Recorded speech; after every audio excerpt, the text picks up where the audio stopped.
ஆஸ்திரேலியாவை வீட்டுக்கு அனுப்பினாதான்டா மனசாரும். அதுவும் நம்ம கையால இந்த அரையிறுதியை ஃபைனலா நினைச்சு ஆடும்போது அவனுங்களை வெளியே அனுப்பும் போதுதான் நமக்கு திருப்தியா இருக்கும் சொல்லிட்டு குமருகிறார்கள் இந்திய ரசிகர்கள்.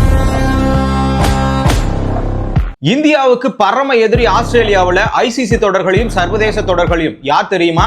Travis head. ஆஸ்திரேலியாவுக்கும் இந்தியாவுக்கும் செமிஃபைனல் மேட்ச். இந்த மேட்ச்ல ஆஸ்திரேலியா ஜெயிக்குமா இந்தியா ஜெயிக்குமான்னு சொல்லிட்டு ஒரு ஜோதிடர் கணிப்பு சொல்லியிருக்கிறார். அந்த ஜோதிடர் யார் தெரியுமா? Green stone Lobo. ஐயோ, இவர் அம்பையர் நடுவராக இருக்கும் பொழுதும் தேர்ட் அம்பையராக இருக்கும் பொழுதும் நமக்கு மிகப்பெரிய ஒரு பிரச்சனையாக இருந்திருக்கிறார் ஆஸ்திரேலியாவுடன் மட்டும். யாருன்னு கேக்குறீங்களா? இங்கிலாந்தை சேர்ந்த ரிச்சர்ட் வில்லிங்வர்த். பார்ப்பதற்கு அழகா இல்லப்பா, குண்டா இருக்கிறார், ஸ்போர்ட்ஸுக்கு ஃபிட்டான ஆளே கிடையாது. இந்த மாதிரி ஒரு விமர்சனம் செய்திருக்கக்கூடிய நபர் யார் தெரியுமா? காங்கிரசினுடைய செய்தி தொடர்பாளராக இருக்கக்கூடிய சமா முகமது. மேலே குறிப்பிட்ட நிகழ்வுகளை பற்றி முழுமையாக இந்த தொகுப்புல பார்ப்போம். சாம்பியன்ஸ் டிராபி 2025 நாம எப்படியோ அரையிறுதிக்கு வந்துட்டோம். அதுவும் அன்பீட்டன் வெற்றி. லீக்ல ஒரு தோல்வி கூட கிடையாது. ஆனா ஆஸ்திரேலியாவுக்கு அப்படி கிடையாது. ஒரே ஒரு மேட்ச் மட்டும்தான் வெற்றி பெற்றிருக்கிறார்கள். அதுவும் எந்த இடத்துல? பாகிஸ்தான்ல, துபாயில. இவர்கள் இதுவரைக்கும் ஆடவே இல்லை. அதனால இந்த இடத்துல அவங்களுக்கு ஒரு புதிய அனுபவம் தான் இருக்கும். நமக்கு துபாய் பிட்ச் ஏதுவான பிட்ச் தான் எல்லாருமே சொல்றாங்க. ஆனா ரோஹித் சர்மா வேற மாதிரி கூறி இருக்கிறார் பேட்டியில. என்ன சொல்லியிருக்காரு தெரியுமா? ஆமாங்க, ஒரு பிட்ச் தான், அது ஒரே பிட்ச் தான், ஒரே கிரவுண்ட் தான், பிராக்டிஸ் ஒரே இடம் தான். ஆனா வெவ்வேறு களமாக இருக்கிறது. அந்த ஆடுகளம் மாற்றி மாற்றி கொடுக்கிறார்கள் ஒவ்வொரு போட்டிக்கும். காரணம் என்ன தெரியுமா? ரோஹித் சர்மாவே அதை நிரூபிச்சிருப்பாரு. முதல் போட்டிகள்ல, இரண்டாவது போட்டிகள்ல பால் ஸ்விங்கே ஆகலாம். ஆனா நியூசிலாந்துக்கு எதிராக பால் ஓவரா ஸ்விங் ஆச்சு. ஆகையினால இந்த ஆடுகளம்ன்றது மாற்றி மாற்றி கொடுக்கப்படுகிறது. அதே மாதிரி எங்களுக்கு அரையிறுதிக்கும் ஃபைனலுக்கும் வேற ஒரு ஆடுகளம் தான் கொடுக்கப்படும். அதுலயும் ஸ்பின் ஒர்க் ஆகுமா, பாஸ்ட் ஒர்க் ஆகுமா, பனிப்பொழிவு ஏற்படுமா, ஏற்படாதா, இந்த மாதிரி எங்களுக்கும் நெருடல் இருக்கிறது. நீங்க வேற வேற இடத்துல ஒரு கிரவுண்ட்ல போயிட்டு விளையாடி திரும்ப திரும்ப ஒரே பிட்ச்ல தான் விளையாடுறீங்க. ஆனா நாங்க அப்படி இல்லை, ஒரே பிட்ச்ல டிஃபரெண்டான பிட்ச்ல விளையாடிட்டு இருக்கோம். அதாவது ஆடுகளம் மட்டும் மாற்றி மாற்றி அமைக்கப்படுகிறது ஒவ்வொரு மேட்சுக்கும். அதனாலதான் எங்களுக்கு ஸ்பின் ஒரு வாட்டி ஒர்க் ஆகுது, ஃபாஸ்ட் ஒரு வாட்டி ஒர்க் ஆகுது. இப்படி இருக்கிற பட்சத்துல எங்களை மட்டும் விமர்சனம் செய்வது சவறுதான் அப்படின்னு சொல்லிட்டு ரோஹித் சர்மா பேட்டியில சொல்லியிருப்பாரு. ஆனா இந்த இடத்துல இந்திய ரசிகர்கள் ஆஸ்திரேலியாவை தோற்கடிச்சாதான் நமக்கு மனவழியே தீரும். ஏன் தெரியுமா? நம்ம நிறைய ஃபைனல்ல ஆஸ்திரேலியா கிட்ட தோத்துருக்கிறோம். அதுவும் இல்லாம ஐசிசி தொடர்கள்ல நமக்கு எதிராக இந்த ஆஸ்திரேலியா அணி பலமாக இருந்திருக்கிறது. எப்பொழுதுமே நாக் அவுட்ல பயப்படாம ஆடக்கூடிய ஒரு அணினா அது ஆஸ்திரேலியா அணி தான். ஏன் அப்படி சொல்றேன்னு கேக்குறீங்களா? 2003 எல்லாருக்குமே ஞாபகம் இருக்கும். கங்குலி தலைமையிலான, அதாவது தாதா தலைமையிலான அந்த அணி ஃபைனல் வரைக்கும் போயிருச்சுங்க. ஃபைனல்ல ஆஸ்திரேலியா தான் எதிரில் இருக்கக்கூடியது. ஆனா அந்த இடத்துல நாம தோத்துட்டோம். அதுவே மிகப்பெரிய ஒரு வழிதான். சரி, அதனை தொடர்ந்து அதே மாதிரி 20 வருடம் கழித்து 2023 ஓடிஐ வேர்ல்டு கப் மீண்டும் நடக்கிறது. அதுல ஃபைனல்ல நம்ம ஆட்கள் தான். ரோஹித் தலைமையிலான படை அந்த இடத்துல இருக்கிறது, அகமதாபாத் பிட்ச்ல. அந்த பிட்ச்ல தோல்வி அடைந்துட்டாங்க. இதுவும் மிகப்பெரிய ஒரு வழிதான். 2023 வேர்ல்டு டெஸ்ட் சாம்பியன்ஷிப் அதுலயே நாம தோத்துட்டோம். இப்படி எல்லா ஐசிசி தொடர்களையுமே நாம ஆஸ்திரேலியா கிட்டே தோக்கும் போது நமக்கு வலி அதிகமாக ஆகிறது. இவையெல்லாம் சேர்த்து பழி தீர்க்க வேண்டும். அப்படி பழி தீர்த்தால் தான் ஆஸ்திரேலியாவை நாம வீட்டுக்கு அனுப்பணும்ன்ற இன்னொரு ஒரு மன நிம்மதியும் நமக்கு கிடைக்கும் சொல்லிட்டு ரசிகர்கள் குமரி இருக்கிறார்கள். ஆகையினால இந்த அரையிறுதியில ஆஸ்திரேலியாவை நாம வீழ்த்தியே ஆகணும் சொல்லிட்டு எல்லா ரசிகர்களும் போஸ்ட் தெரிவிக்க விட்டுட்டு இருக்காங்க. அப்படி நாம ஆஸ்திரேலியாவை வீழ்த்தணும்னா நமக்கு பலமான எதிரி யார் தெரியுமா? ஆஸ்திரேலியாவில் இந்த டிராவிஸ் ஹெட் மட்டும்தான். இவர் மட்டும்தான் ஓப்பனிங்ல இறங்கி நம்ம தாறுமாறா நம்மளுடைய ஐசிசி தொடர்கள், சர்வதேச தொடர்கள் எல்லாத்தையுமே வீழ்த்திட்டு வராரு.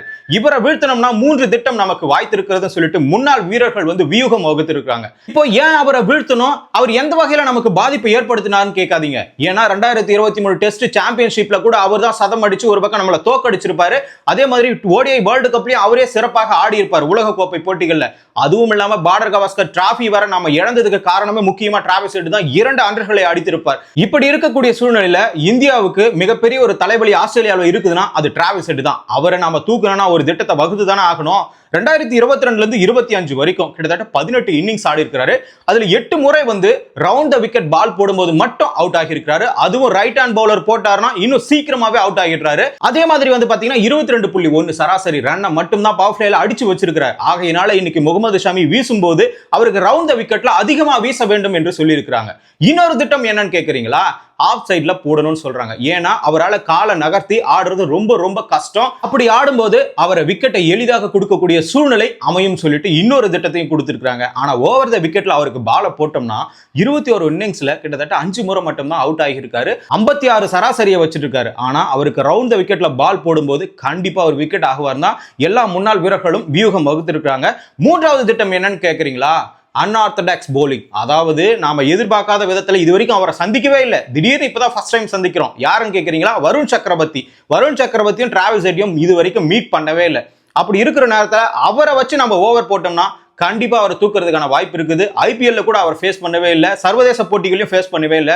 அப்படி இருக்கிற நேரத்தில் இந்த 3 திட்டங்களை வகுத்து டிராவிஸ் ஹெட்டை தூக்குறதுக்கான மிகப்பெரிய பிளான் மட்டுமே போட்டிருக்காங்க நம்முடைய முன்னாள் வீரர்கள். ஆஸ்திரேலியாவை வீழ்த்துறதுக்கு திட்டம், ஆஸ்திரேலியாவை வீட்டுக்கு அனுப்புறதுக்கு திட்டம். ஆனா இந்த இடத்துல முக்கியமான ஒரு நபர் இருக்கிறாரு, அதுதான் அம்பையர். தேர்ட் அம்பையராகவும் சரி, கள நடுவராகவும் சரி, நிறைய பிரச்சனையை நமக்கு உண்டு பண்ணி இருக்கிறவரு இந்த ரிச்சர் மட்டும்தான்.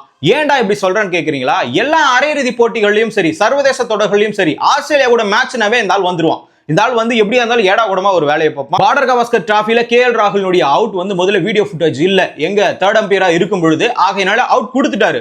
திரும்ப நம்ம வீடியோ போட்டு பார்க்கும்போது அது படவே இல்லை. அதே மாதிரி கள நடுவராக இருக்கும்போது மாஷுக்கு வந்து நாட் அவுட் கொடுத்திருப்பாரு.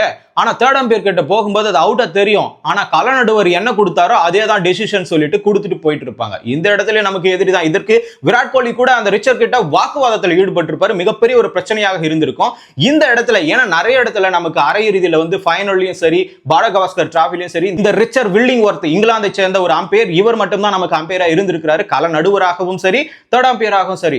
இப்போ நமக்கு கள நடுவராக இவர் செயல்படுகிறார். இவையெல்லாம் ஆட்டத்தினுடைய போக்கு. இங்க ஜோதிடர் கணிப்பு வேற ஒண்ணு நடந்திருக்கு. ஆஸ்திரேலியா ஜெயிக்குமா, இந்தியா ஜெயிக்குமா? ஏன்னா இவங்க 2 பேர் செமிஃபைனல்ன்றது செமிஃபைனலா பார்க்கப்படுவதில்லை.